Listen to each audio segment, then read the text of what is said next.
They say every nation is built on stories, but some stories begin with a single, silent footstep. Imagine a time when the world felt both vast and small, when news traveled on the wind and legends were born in the flicker of a campfire. Into this world walked a man named Elias Ward.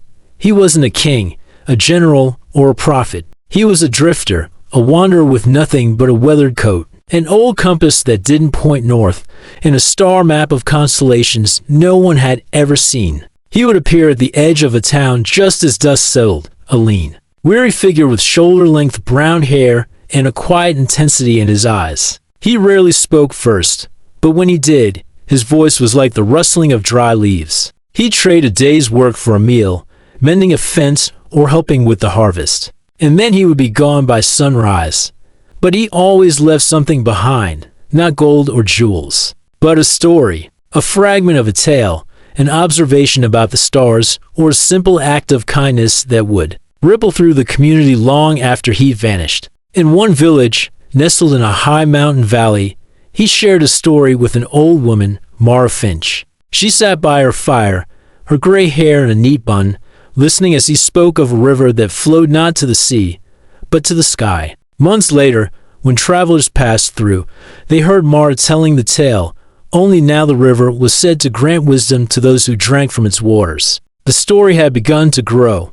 Further south, in a bustling port town, Elias crossed paths with Jamal Okoye, a merchant with a sharp mind and a love for a good yarn. Jamal, with his neat dreadlocks and patterned vest, was skeptical of this quiet drifter.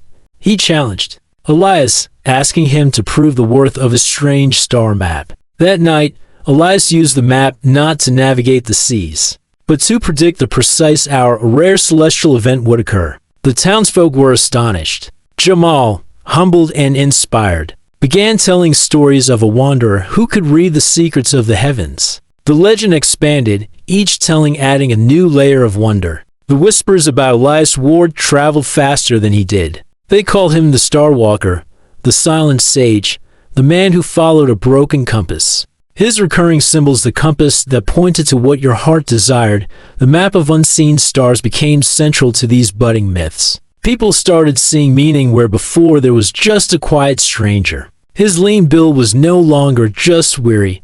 It was a sign of his disconnection from worldly needs. His unkempt hair wasn't messy, it was wild, like the untamed lands he roamed. In a dusty plains town, he met Asha Patel. She was different from the others, sharp, modern, and quick-witted. With her straight black bob and leather jacket, she saw Elias not as a mystical figure, but as an interesting puzzle. She'd follow him at a distance, observing him fix a child's broken toy with surprising gentleness or share his meager rations. With a stray dog, she saw the man behind the myths. She saw the simple, decent person whose quiet actions were being magnified into epic deeds by the hopes and fears of the people he met. The transformation from man to myth reached its climax during the great storm of the Weeping Valley. A sudden, violent squall trapped a group of children exploring an old quarry. The cliffside was turning to mud, and the path was gone. Panic gripped the town. The elder, a stocky man in a tweed jacket, wrung his hands, seeing no way to reach them. Just then, Elias Ward appeared, seemingly from nowhere. Using his knowledge of the terrain, knowledge no one knew he possessed, and a rope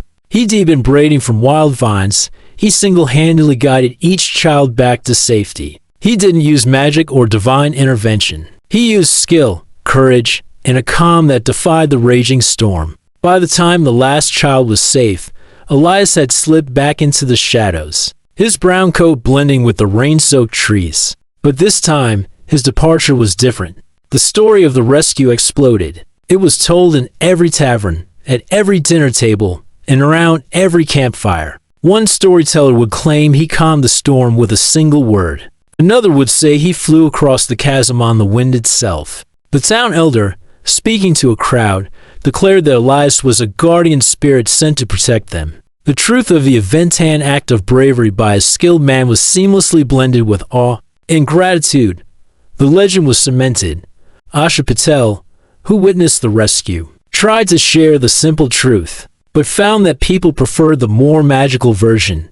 They needed a hero, and Elias had become the vessel for that need. The stories became the nation's shared folklore. They were no longer just about Elias Ward, they were about themselves. They were stories of hope in desperate times, of finding direction when you are lost, of courage against impossible odds. The broken compass became a national symbol, representing the idea that the true path is found not by following the crowd, but by listening to one's own heart. The star map became a metaphor for the undiscovered potential within every person, and within the nation itself.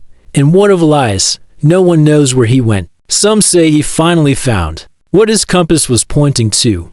Others say he simply walked until he became one with the land. His story woven into the wind and the rivers. He arrived as a lone wanderer and departed as a ghost, leaving behind not a kingdom or a monument, but something far more enduring, a mythology, a shared collection of tales that gave a young nation its identity, its values, and its soul.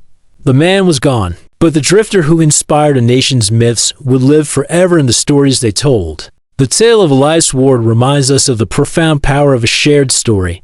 It shows how memory, tradition, and our collective hopes can transform the ordinary into the extraordinary. Thank you so much for joining us on this journey. If you enjoyed this story, don't forget to like, subscribe, and hit that notification bell to explore more legends with us. Until next time, keep searching for the stories that shape our world.